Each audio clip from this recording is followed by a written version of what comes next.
Hey, what's up guys, nKuch here, and today we are back with yet another Crucible video, and today we're going to be counting down the top 5 best primary raid exotic weapons for the Crucible.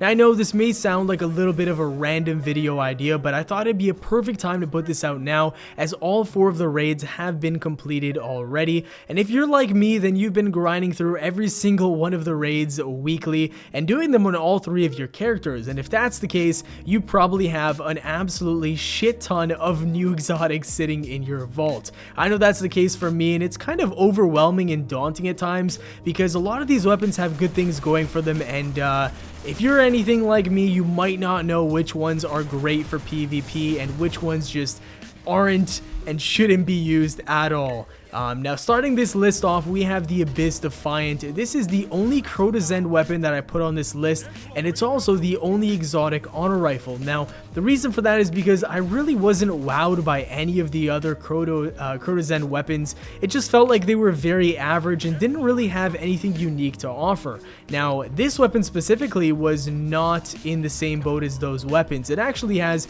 a pretty awesome rate of fire, the stability and range are great, and the recoil is very controllable. Up close, this thing absolutely melts if you can land all of your headshots and not miss too many of your bullets. Now it's also the only auto rifle on this list because I don't know, I just really wasn't a big fan of the other auto rifles. I know the Athean Zeppelin is actually pretty good, but other than that, the auto rifles are pretty lackluster in my opinion.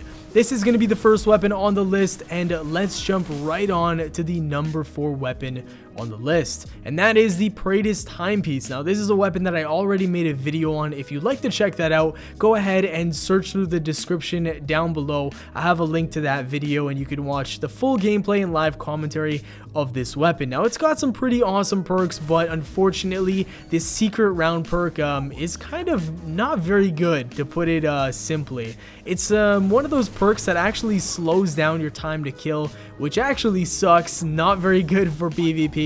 But Head Seeker is a fantastic perk, and down the middle, of course, it's got perfect balance, which makes it really stable. Now in this clip right here, we're just absolutely mowing through a bunch of people, and I was lucky to survive. I don't know how, but I got away with very little health on several occasions. I don't know, man. Sometimes I just get very lucky in the Crucible. Now this is a Vault of Glass weapon. We do have quite a few of those on the list, and I'd say Vault of Glass probably has the best weapons for Crucible out of all the other raids combined.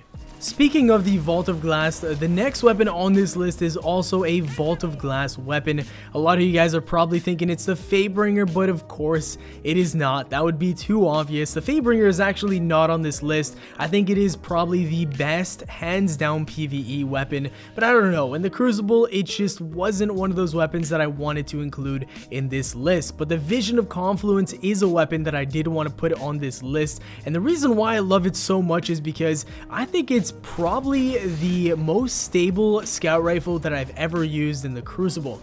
Now a lot of people in the comments are probably going to name a bunch of scout rifles that have an insane amount of stability with good range, and honestly I believe you guys, but I just haven't used any of those scout rifles before. I'm not really the biggest scout rifle person, but this thing definitely surprised me. Now it shoots pretty quickly. I want to say almost the exact same rate of fire as the Might of Multi-Tool, and of course it hits 61 to the head, which means it can kill in just 4 bullets. Now I think it's actually a little bit more stable, and the recoil is a lot more manageable than the Mida Multi-Tool. Of course, the Mida does have an advantage with its agility perks, but this thing, you know, I wouldn't sleep on it. It's actually a very fun weapon to use, and it has probably one of the best looking shells in the game, so that is why I would use it over the Mida Multi-Tool, and this thing definitely deserves to be on the list at the number 3 spot.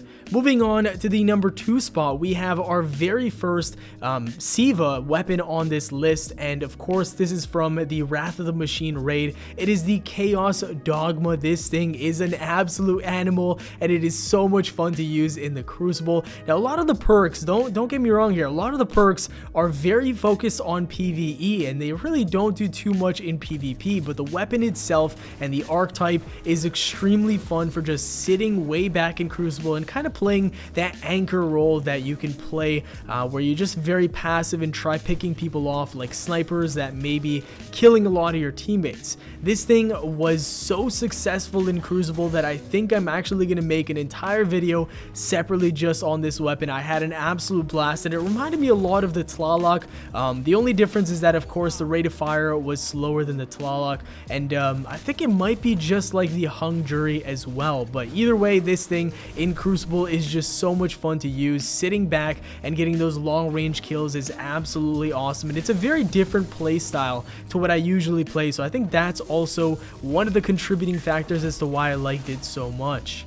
Now, believe it or not, the next weapon on this list that takes the #1 spot is a weapon that I have never heard of until yesterday. I'm not even making this up, guys. Yesterday was the first time that I've even heard of this weapon's name, and I've probably seen it around in raids. I may have even gotten the legendary version several times when I completed the Wrath of the Machine raid, but I've never really given it a look or a chance or anything like that. And one of my buddies recommended the Fever and Remedy. He said he played against a lot of T1 sweat players. He used this thing and he said he dropped like a 3 KD. So I was like, all right, I gotta check this thing out. I've never even heard of it before, but it looks absolutely awesome. Those were my initial thoughts going into this, and then I took a look at the perks and I was like, holy crap, this thing has an absolute ton of range, and it also has reactive reload. Now, for those of you who don't know, reactive reload is an absolutely godly perk. It basically makes it so that once you get 1 kill, you can go on and 2-tap people to the head and basically just keep 2-tapping people like it's year 1,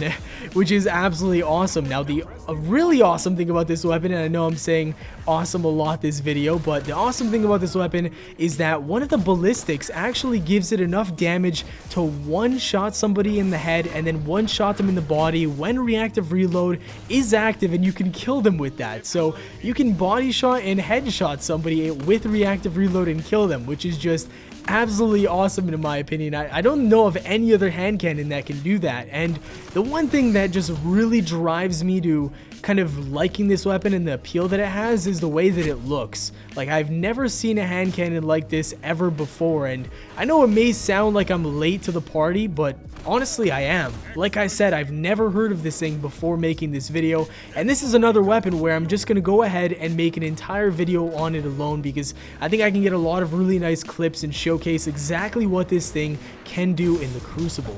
But that is going to do it for the video, guys. Thank you very much for watching. If you enjoyed, definitely drop a like on this video. If you don't, you're probably not going to get Destiny 2, and I know a lot of you guys want Destiny 2, so therefore you must drop a like on the video. Subscribe if you're new and want to see more daily Destiny content. Have a great day, and I'll see you all later. Peace.